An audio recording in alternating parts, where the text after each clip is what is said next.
The most memorable thing I saw at the London Olympics didn't occur at swimming or at track and field.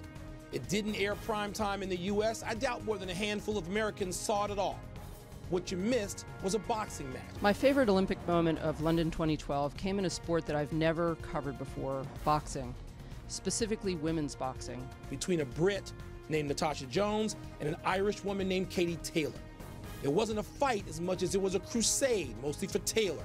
An emotional tidal wave that was so explosive it could be heard next door at the wrestling venue. 10,000 people going crazy, singing, chanting, stomping for women boxers who, until 1996 in this country, weren't allowed to participate in that sport. For the American reporters and fans in attendance, it was an introduction to the kind of rivalry we know nothing about in the United States.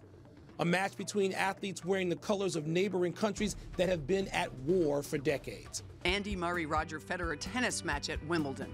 Now, I've been hearing about Wimbledon my whole life because my mom is British. I got to Wimbledon and it was not at all what I expected. Guys in t-shirts and shorts with their hats on backwards yelling, "Come on, Andy!" And then, in the middle of this match, they start doing the wave. I don't really know what happened here. I went to see a gold medal Wimbledon match, and somehow a Red Sox-Yankees game broke out. Dotsie Bausch winning the silver medal in the women's team pursuit at the velodrome. Now, Dotsie is an athlete you probably didn't hear much about. She has a wonderful backstory, and when I interviewed her back in March, we went for this great 20-mile bike ride together, so there was that personal connection. After they presented the medals, Paul McCartney was at the velodrome, and they started playing Hey Jude, which is one of my absolute favorite songs.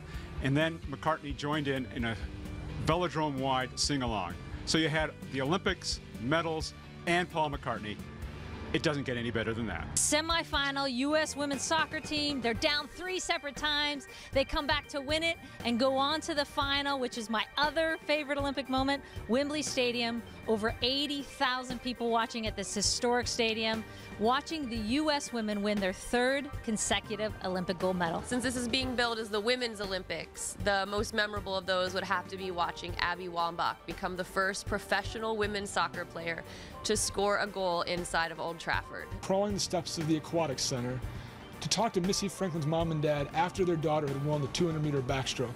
I was lucky in a way that the seat next to them was open, and I got to sit with them for the medal ceremony and watch their sense of joy and pride and see the tears come down their cheeks as they looked at the pool deck below and knew that their 17-year-old daughter's dreams had come true. My moment would have to be German discus thrower Robert Hardig, won gold in his event, screamed, ripped the jersey off his chest, grabbed a flag, put it over his shoulders. He was doing a victory lap, flying around the track, and when he got to the hurdles, all set up for the women's 100-meter finals, he started hopping over them. This enormous, half-naked German draped in a flag, going over the hurdles like he was 150 pounds. The crowd exploded. Spectacular sight. Seeing the stadium with all its changing colours and the people of London really getting behind sport, and not to mention my former teammates and friends going on to win medals in that stadium, really meant a lot to me. Most touching moment, Oscar Pistorius, 80,000 people cheering him on after the 400-meter race, embracing all the athletes from the other countries, just proves you don't have to win a gold medal to be a winner.